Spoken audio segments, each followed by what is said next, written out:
Tudo bem? Você está com o professor Márcio Antônio Rocha e vamos comentar as imunidades. Você já sabe que as limitações constitucionais ao poder tributar são formadas por dois grandes blocos: os princípios constitucionais tributários, pauta de uma outra pílula, e as imunidades.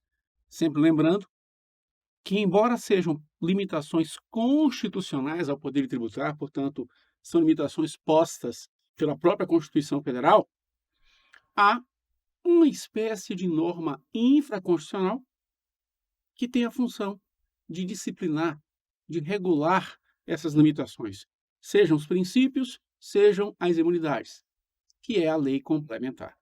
Então, a única norma infraconstitucional que pode entrar nessa seara, no sentido de regular, no sentido de disciplinar as limitações constitucionais ao poder tributar, é a lei complementar na forma do artigo 146, inciso 2º da Constituição Federal. Vamos ver, portanto, as imunidades. Detalhezinho. Jovial professor Márcio Antônio Rocha, qual é a diferença entre imunidade e isenção? Repare, a imunidade é uma forma de não incidência. Uma não incidência significa que aquele fato patrimonial, aquele fato econômico, sequer será fato gerador. Então, repare, uma coisa é você ser proprietário de um veículo automotor. Isso é, antes de tudo, um fato patrimonial. Beleza. Mas também será fato gerador do IPVA. Isso se você for proprietário de um veículo automotor. Outra coisa, já antecipando um pouquinho, é se o município for proprietário de um veículo automotor. Continuará sendo um fato patrimonial, mas, em face da imunidade que veremos daqui a pouquinho, que é a imunidade recíproca, um ente não podendo cobrar impostos sobre patrimônio, rendas e serviços dos demais entes, reciprocidade nessa não incidência. Então, isso faz com que aquele fato continue sendo fato patrimonial, o município, como proprietário de um veículo automotor, mas não será fato gerador, porque a imunidade é uma forma de não incidência. Se é não incidência, aquele fato sequer será fato gerador. Além disso, a imunidade é, título do nosso tema, uma limitação ao poder tributar. Já na isenção ocorre um pouquinho diferente, de acordo com a construção, não da Constituição Federal, mas do Código Tributário Nacional. Na isenção, em tese, ocorre o fato gerador. Em tese, surge a obrigação tributária para o sujeito passivo. Então, ocorreu o fato gerador, surgiu a obrigação. O passo seguinte da fazenda seria efetuar o lançamento tributário, formalizar o crédito dela, constituir o direito dela, que é o crédito tributário. Esse seria o passo normal. Mas numa situação de isenção, ocorre o fato gerador, surge a obrigação tributária, mas a fazenda fica impedida de efetuar o lançamento tributário. A isenção, portanto, impede que a fazenda constitua o crédito tributário, que a fazenda formalize o direito dela. Então, na imunidade, é uma limitação ao poder tributar, sequer ocorre fato gerador. Na isenção, ocorre fato gerador, mas a fazenda fica impedida de efetuar o lançamento tributário. Além disso, a imunidade está sempre na Constituição Federal. As isenções estão sempre nas leis. Leis ordinárias, se for um tributo reservado à lei ordinária. Lei complementar, se for um tributo reservado à lei complementar. A Constituição até comete duas impropriedades técnicas em duas imunidades em que ela usa a expressão são isentas. Uma, lá no artigo 184, parágrafo 5º, na desapropriação de imóveis para fim de reforma agrária, a expressão usada é são isentas, na verdade é imunidade. E a outra, lá nas contribuições sociais para a Seguridade Social. As entidades beneficentes de assistência social são imunes, e a expressão utilizada na Constituição é a expressão são isentas. Mas o senso comum é que imunidade é a Constituição Federal, isenção na lei de cada ente. Chega-se ao ponto de dizer que essas duas aberrações que eu comentei são realmente imunidades e não isenções. Beleza? Então vamos lá. O que temos aqui? Muito bem. Na tela, a imunidade recíproca.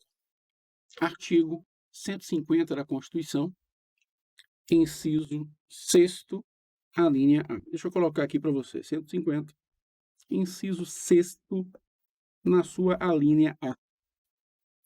É aquela imunidade, em nome do federalismo, vivemos na federação, que impede que os entes tributantes cobrem impostos sobre patrimônio, rendas e serviços uns dos outros. Primeiro ponto, todas as imunidades do inciso 6º, e passearemos por ela nos próximos instantes, passearemos por esse inciso 6º nos próximos instantes, passearemos por elas, imunidades, nos próximos instantes, todas elas são imunidades para imposto. Todas. Apenas para espécie impostos. E em algumas delas, no caso da imunidade recíproca, sequer é uma imunidade para quaisquer impostos.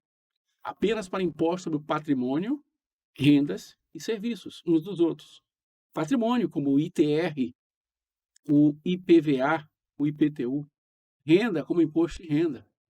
E serviços, como o ISS ou até mesmo o ICMS. O ICMS, Imposto sobre a Circulação de Mercadorias, mas que o S significa Serviço de Transporte Intermunicipal e Interestadual e Serviços de Comunicações.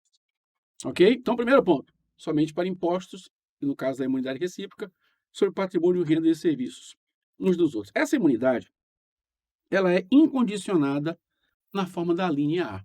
Considera-se que a linha A diz respeito à chamada administração direta.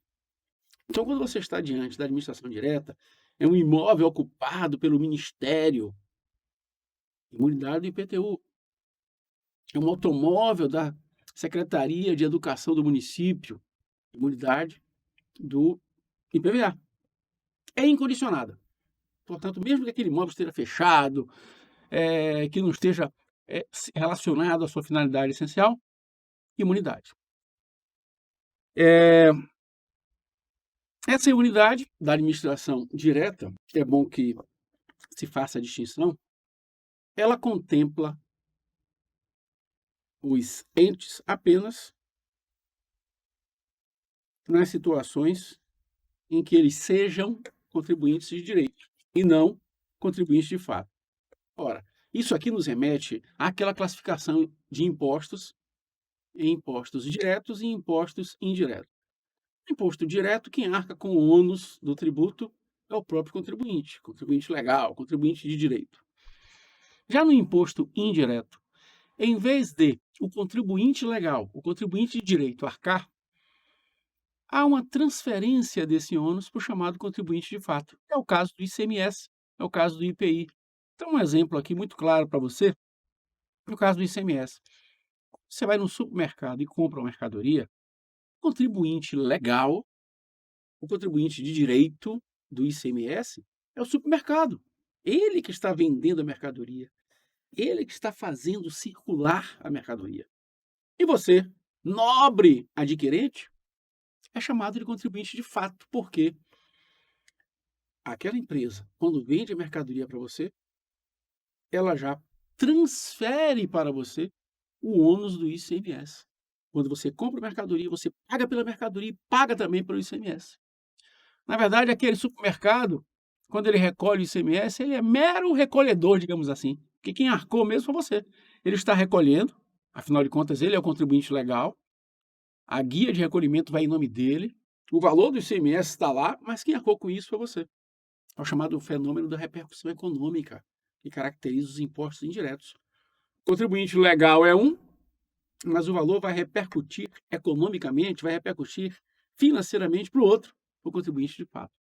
Por que eu fiz esses parênteses? Para você entender isso aqui.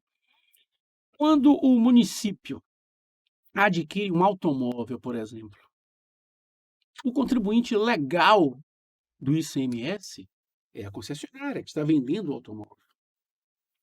O município é apenas contribuinte de fato.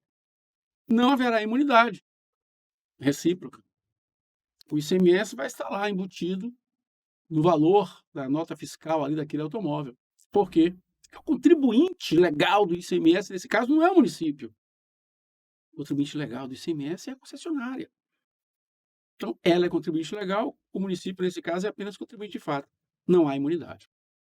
Agora, poderíamos cogitar naquela situação em que o município, ele é que estivesse vendendo algo. Aí sim, ele poderia ser contribuinte de direito do ICMS. Joia?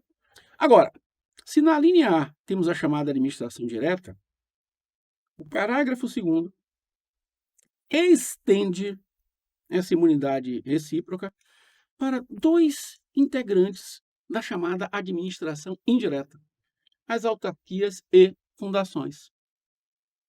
Só que nesse caso, diferentemente do que ocorre na linha A, lembre que na linha A imunidade era incondicionada. No parágrafo 2º, quando há uma extensão da imunidade recíproca para elementos da administração indireta, fundações e autarquias, nesse caso, a imunidade passa a ser condicionada.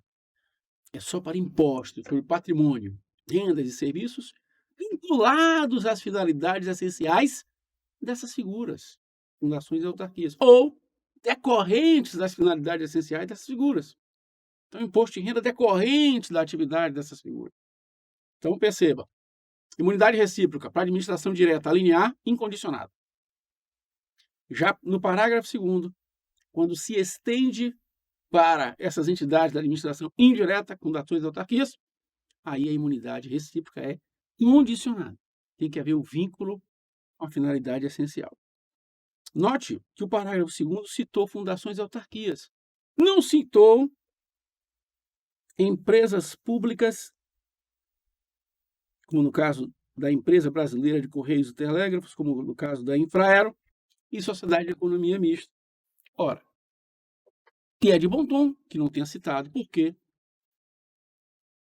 na pílula introdutória eu comentei para você que empresas públicas e sociedade de economia mista não podem desfrutar de privilégio fiscal que não seja extensivo ao do setor privado. Artigo 173, parágrafo 2º da Constituição. Mas eu também alertei, cheguei a dizer para você, que existe uma farta jurisprudência do Supremo no sentido de que, quando essas empresas públicas e sociedade de economia mista prestam serviços públicos exclusivos e obrigatórios do Estado, serviços públicos monopólio do Estado, que elas têm direito à imunidade recíproca. Então, está aqui algumas decisões, uma envolvendo a Empresa Brasileira de Correios e Telégrafos, outra envolvendo a Infraero. Esse caso da Infraero foi até IPTU no município de Salvador, e também para a Sociedade de Economia Mista. Então, vamos lá. Fechando. A imunidade recíproca é para quem? Administração direta, na linha A. Autarquias e fundações, portanto, integrantes da administração indireta, no parágrafo 2º, só que nesse caso, a imunidade é condicionada. Tem que haver o vínculo com a finalidade essencial. E, no que diz respeito a empresas públicas e sociedade de economia mista, a princípio, não tem privilégio fiscal. 173, parágrafo 2º. Quando estiver desenvolvendo, portanto, atividade econômica. É o caso de um banco, não tem privilégio fiscal. Ok? Agora, quando for uma empresa pública, quando for uma sociedade de economia mista, prestando um serviço público exclusivo obrigatório do Estado, prestando um serviço público monopólio do Estado, imunidade recíproca. Fechou? Valeu, vamos seguir. Opa! No mesmo artigo 150, no mesmo inciso 6º, aquele que é para impostos, na linha B de bola, aparece a imunidade religiosa, a imunidade dos templos de qualquer culto. Insisto que, com base no inciso 6º, todas as imunidades que estão nesse dispositivo, inciso 6º, são para espécie impostos. Muita questão de prova coloca, a igreja é imune à taxa de coleta domiciliar de lixo. Não, não, não. A imunidade é só para impostos. Essa imunidade tem a natureza subjetiva, porque não é a imunidade que tenha como requisito para a sua concessão um objeto, uma coisa, e sim a pessoa. Qual é a pessoa? A igreja, o templo de qualquer culto. Imunidade subjetiva.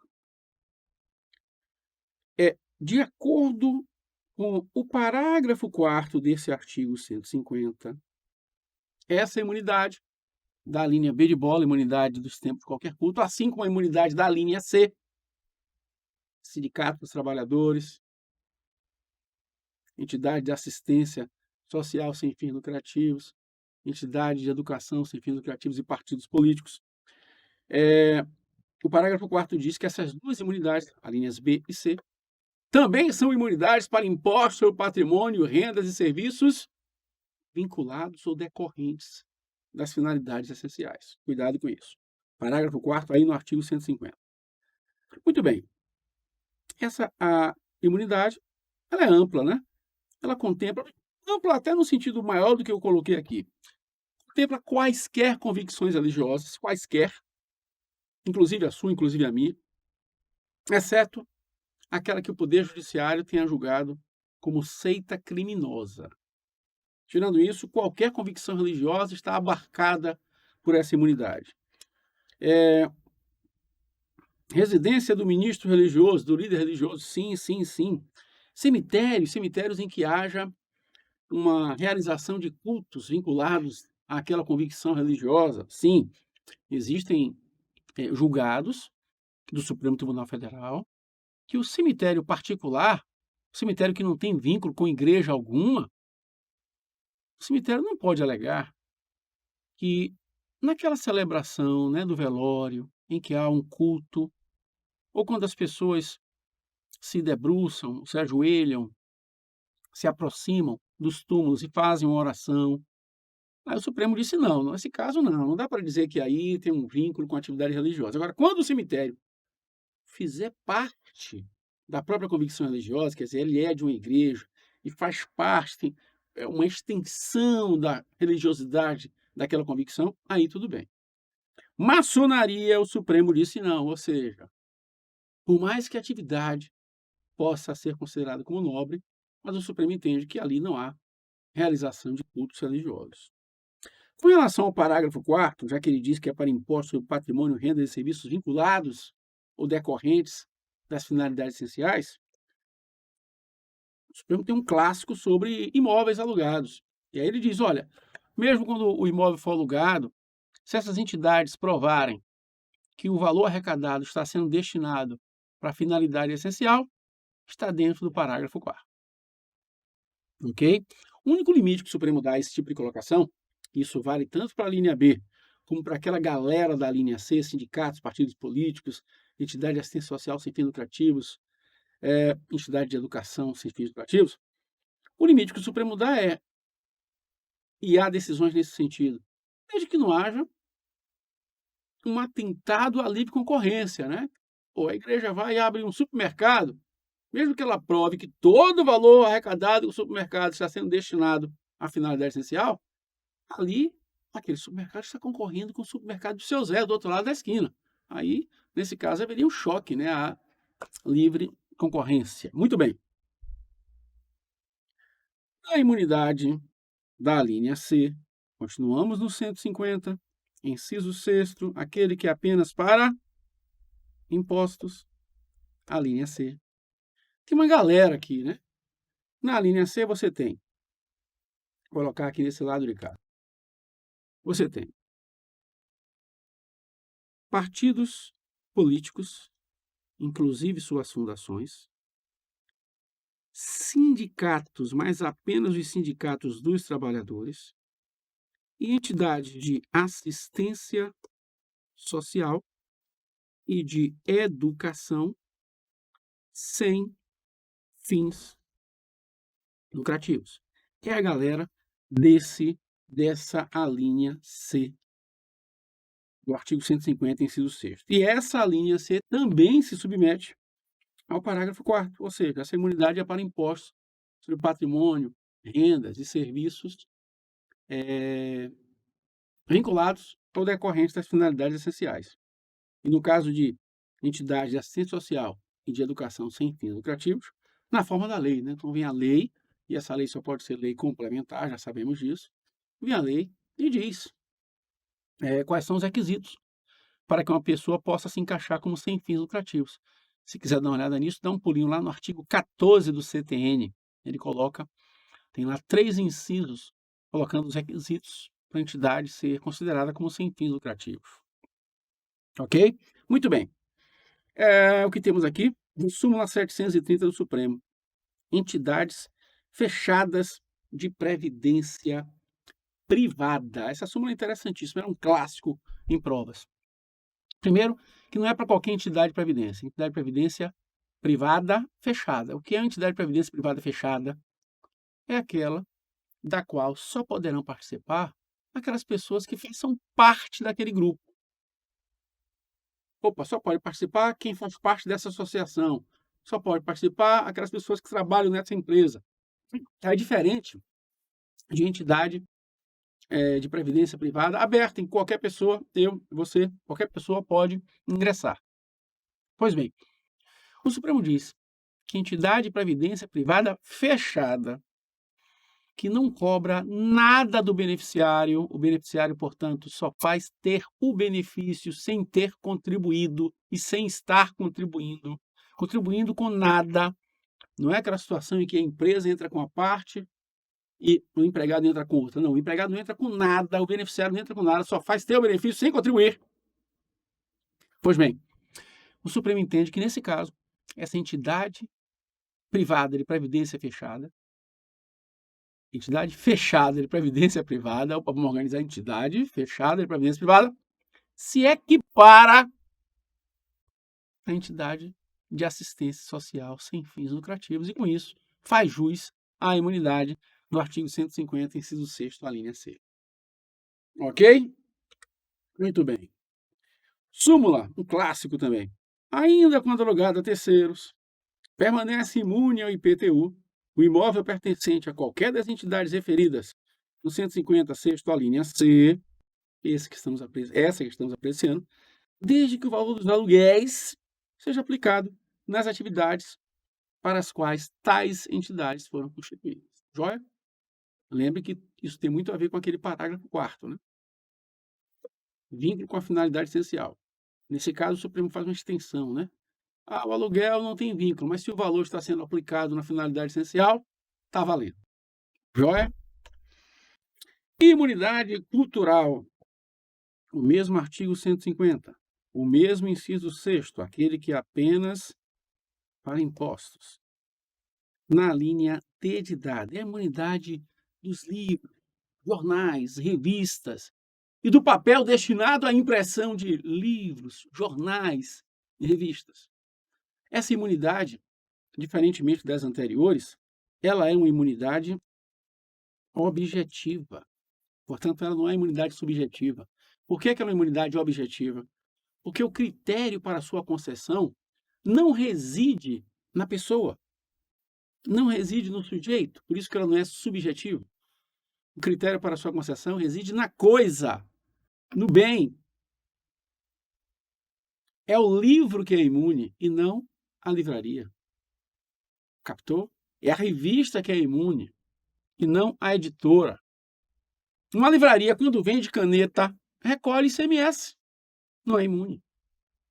Mas o livro, esse sim é imune. Então, quando a indústria gráfica, a editora produz um livro, imunidade para o IPI.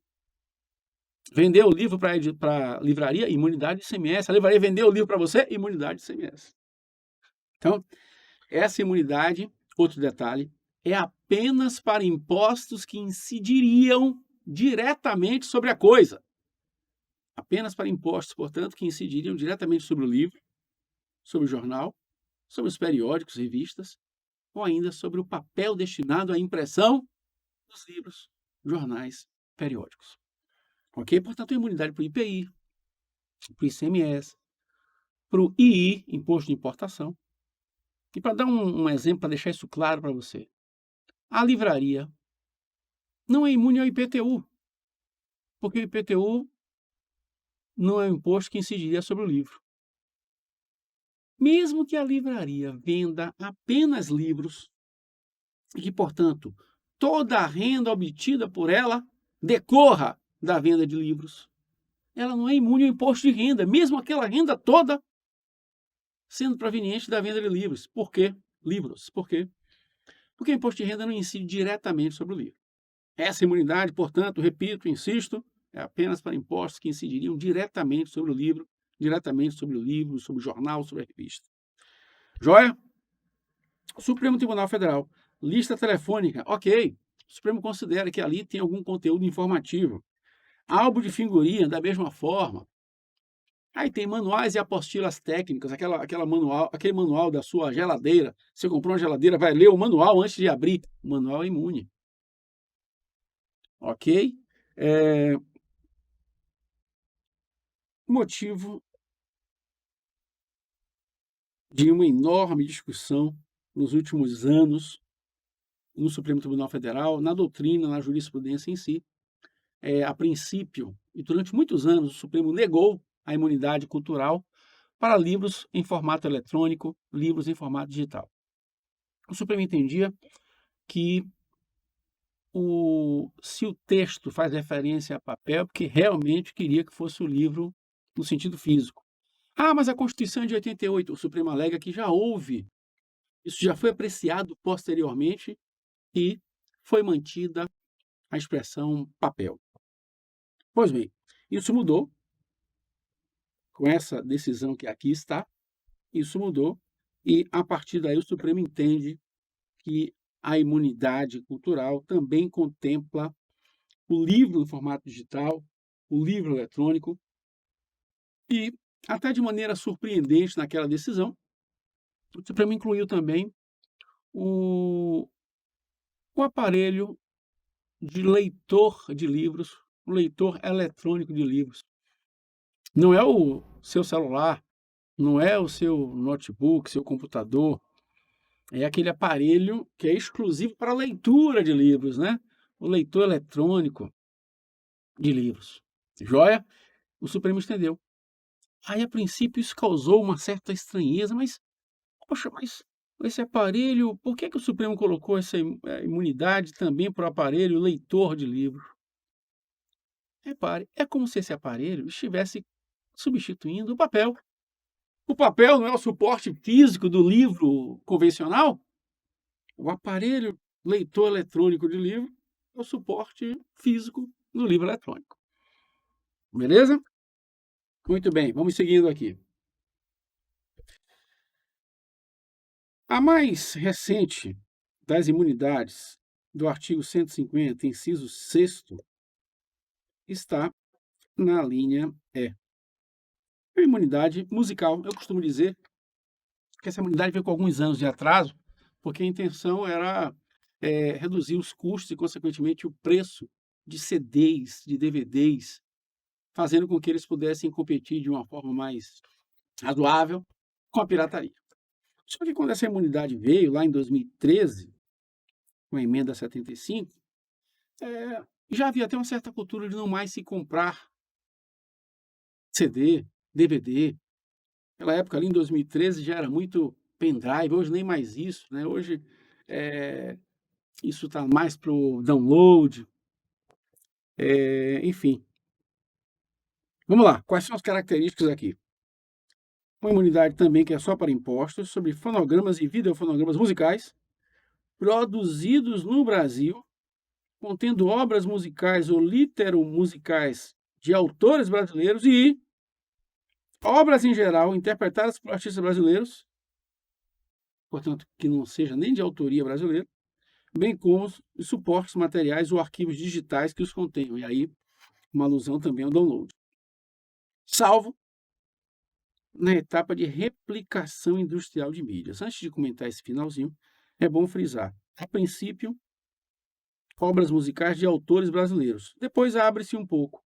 Obras em geral, desde que interpretadas por artistas brasileiros. E no final, repare que talvez a etapa que mais imaginássemos estivesse coberta pela imunidade, que é a replicação. Opa, aqui está a matriz, vamos produzir 5.000 unidades.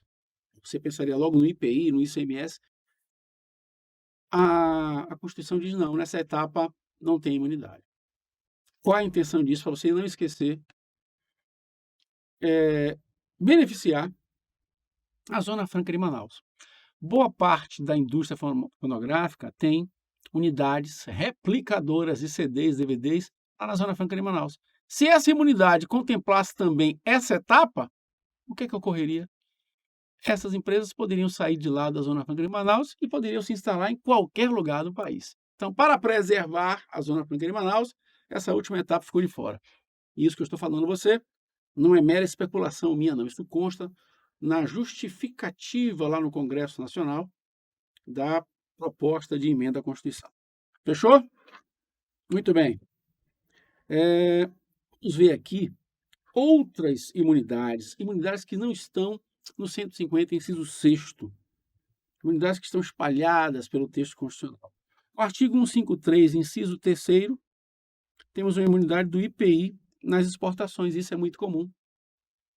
Desonerar as exportações, fazer com que nossos produtos, mercadorias e serviços se tornem mais competitivos lá fora. Isso ocorre com o IPI, também ocorre com o ICMS na exportação. Ok? Também ocorre com contribuições sociais e CID, com relação às suas receitas decorrentes de exportações. Artigo 149, parágrafo 2º da Constituição. Muito bem. No artigo 155, portanto, o ICMS também não incide sobre exportações. Isso está no 155, parágrafo 2º, inciso 10, a linha B de bola. No 153, parágrafo 4º, temos a imunidade do ITR, é considerada de natureza mista, porque ela é, ao mesmo tempo, objetiva e subjetiva. Ela é objetiva porque ela tenta privilegiar o pequeno proprietário rural, a pessoa. Portanto, ela é subjetiva. E ela é objetiva porque ela também mira na coisa. Tem que ser uma pequena gleba rural. A lei define o que é pequena gleba rural. A lei 9393. Muito bem. E qual é a situação dessa imunidade? O pequeno proprietário rural, aquele que possui uma pequena gleba rural, desde que ele a explore diretamente, então, portanto, ele não pode alugar, não pode arrendar, ele é que tem que estar à frente da exploração. Ele pode até ter empregados, antigamente não podia, houve uma alteração. Antigamente havia a expressão desde que ele a explore a propriedade só ou com a sua família, sua quer dizer dele. Então, era muito restrito, ele não podia ter empregados, mas houve uma alteração e ele já pode ter empregados. Mas um outro requisito é desde que ele não possua outro imóvel. Então, tem que ser uma pequena gleba rural, e a lei define o que é uma pequena gleba rural. Ele tem que estar à frente da exploração, o imóvel não pode estar alugado, arrendado, etc. E ele não pode possuir um outro imóvel. No artigo 155, que diz respeito a impostos estaduais, no parágrafo 3º, temos uma imunidade por exclusão. Para itens como energia elétrica, telecomunicação, serviço de telecomunicação, minerais, combustíveis, só podem incidir 3 impostos: II, IE e ICMS. Portanto, haveria uma imunidade para os demais impostos. Ok? Por isso que é chamada de imunidade por exclusão. Se só podem incidir esses 3 impostos, há uma imunidade para os demais impostos. No artigo 156, temos uma imunidade para o ITBI, no parágrafo 2º. Essa imunidade diz respeito à realização de capital, que eu vou colocar aqui. Também diz respeito à fusão. Também diz respeito à incorporação. Também diz respeito à cisão e à extinção de empresas. Qual é a situação aqui? Toda vez que houver uma transmissão de bem imóvel por ato oneroso entre pessoas que existem, repare que com essas 3 características haveria incidência do ITBI. Transmissão onerosa entre vivos de um bem imóvel. Mas se a transmissão tiver relação com realização de capital, fusão, incorporação, cisão ou extinção da empresa, não haverá incidência do ITBI, desde que a pessoa jurídica adquirente não tenha como atividade preponderante, eu vou apelidar aqui de ramo imobiliário. Então, ela não pode trabalhar com essa questão imobiliária. Aliás, pode até trabalhar, só não pode ser atividade preponderante. Realização de capital. Você vai ingressar numa empresa, uma sociedade, sua parte no capital, R$ 200.000. Em vez de você entrar com R$ 200.000 em dinheiro, você entregou um imóvel de 200.000. Haveria a incidência do ITBI. Isso está valendo R$ 200.000. Nesse caso, não vai incidir, desde que essa empresa que você está ingressando, essa sociedade na qual você está ingressando, não tenha como atividade preponderante o ramo imobiliário. E o mesmo raciocínio vale para a fusão de duas empresas. Então, o imóvel era da empresa A, se fundiu com a empresa B, formando a empresa C. Então, agora o imóvel é da empresa C. Não incide o ITBI, salvo se essa empresa C tiver atividade preponderante o imobiliário. Mesmo para incorporação, a empresa A incorporou B ao seu próprio patrimônio. O imóvel que era de B, agora é de A. Houve uma transmissão, mas não vai incidir, a não ser que A tenha como atividade preponderante o imobiliário. A mesma coisa para a cisão, o mesmo raciocínio. E no caso da extinção, a empresa foi extinta. O imóvel que era da empresa foi para algum sócio. Se esse imóvel for para um sócio, pessoa jurídica, não incide ITBI, salvo se esse sócio, pessoa jurídica, tiver como atividade preponderante o imobiliário. Agora, se uma empresa é extinta e o imóvel é destinado a um sócio, pessoa física, esqueça essa imunidade. Porque essa imunidade é apenas quando esses imóveis são transferidos para pessoas jurídicas. Ok? Muito bem.